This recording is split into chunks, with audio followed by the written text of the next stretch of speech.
आधुनिक काव्य, कहानी तथा व्यवहारिक हिंदी। इस पुस्तक से हमें चौथा पाठ सलाम।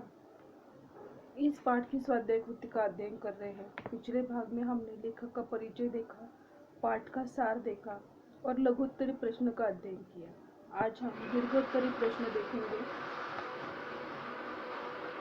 ओम प्रकाश वाल्मीकि जी ने हिंदी साहित्य के शाश्वतता और स्वायत्तता के समक्ष अपनी रचना धार्मिकता के माध्यम से चुनौती पेश की है और यह बताने की ईमानदार कोशिश की है कि हिंदी साहित्य सत्ता के सभी वर्ग, जाति तथा धर्म के लोगों की चिंता एवं सहभागिता नहीं कर सकते हैं।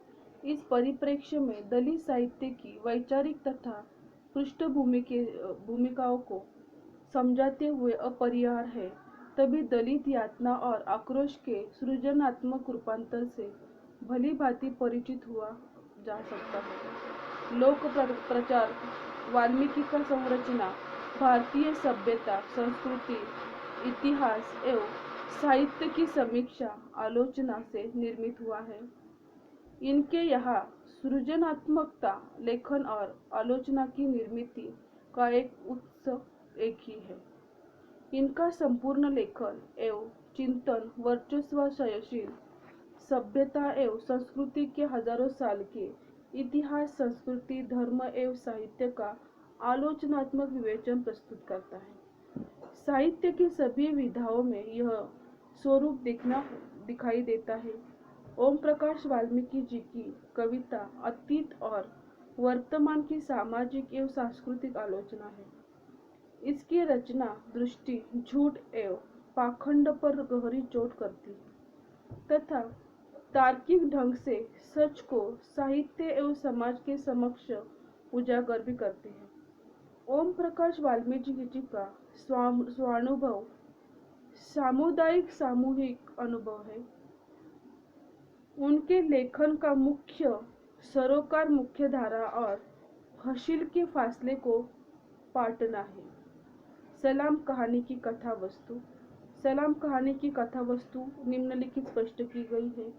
एक, सामंती सोच और व्यवस्था के खिलाफ आवाज। इस कहानी के संग्रह की पहली की कहानी सलाम उस सामंती सोच और व्यवस्था के खिलाफ है जो बरसों से चली आ रही है। वाल्मीकि जी का मानना था कि एक दलित ही दलित की पीड़ा को समझ सकता है। कुछ हद तक यह सोच भी ठीक है, क्योंकि समाज के तिरस्कार से उपजी पीड़ा की अनुभूति शायद ही सवर्ण व्यवस्था के अंग बनाए रखता सके।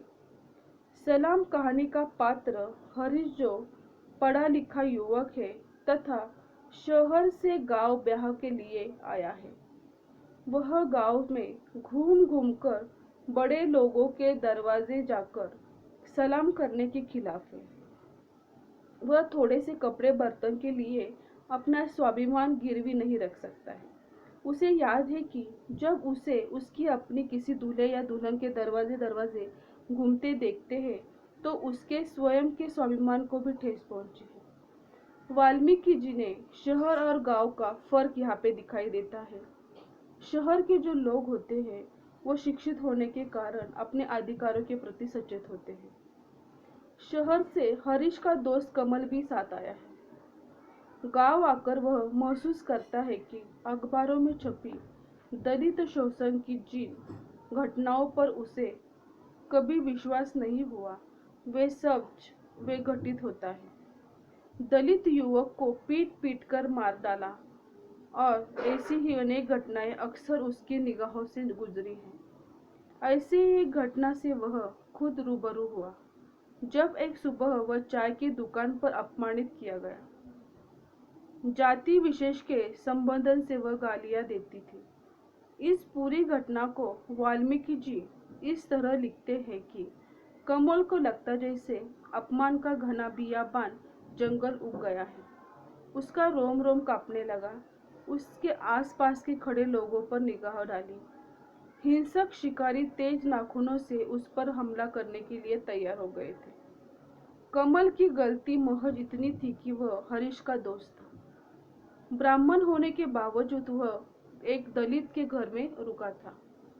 अंततः किसी उसकी बात का यकीन नहीं किया कि वह ब्राह्मण है। ओम प्रकाश वाल्मीकि युग चेतन नामक अपनी कविता में अपनी पीड़ा कुछ इस तरह से व्यक्त करते हैं। उन्होंने कुछ कविता के या कुछ काव्य की पंक्तियां हमको आगे दी है। इतिहास यहाँ नकली है, मर्यादाएं सब झूठी, हत्यारों की रक्त रंजित उंगलियों पर जैसे चमक रही सोने की नग जड़ी अंगूठियां। इस तरह की कविता उन्होंने दी है। दूसरा है सलाम की रस्म, आत्मविश्वास तोड़ने की साजिश। हरीश के भीतर आक्रोश है। वह कहता है, आप चाहे तो समझे, मैं इस रिवाज को आत्मविश्वास से तोड़ते हुए साजिश मानता हूँ। यह सलाम की रस्म बंद होनी चाहिए। समाज के कुछ बाहुबली लोग द्वारा किए जाने वाले शोषण अब दलित वर्ग और नहीं सहेगा। शक्ति प्रदर्शन की यह परंपरा खत्म नहीं होनी चाहिए। हरीश का सलाम से इनकार पूरे समाज को चुनौती है। प्रतिरोध के लिए साहस की आवश्यकता होती है। यह साहस शिक्षा से आया है। वाल्मीकि जी ने यहाँ दिखाने की कोशिश की है कि शिक्षा एक ऐसा औजार है जिसके द्वारा जाति व्यवस्था की बेड़ियों को काटा जा सकता है। दलित समाज अपने अधिकार के प्रति तभी सचेत होगा जब वो शिक्षित होगा।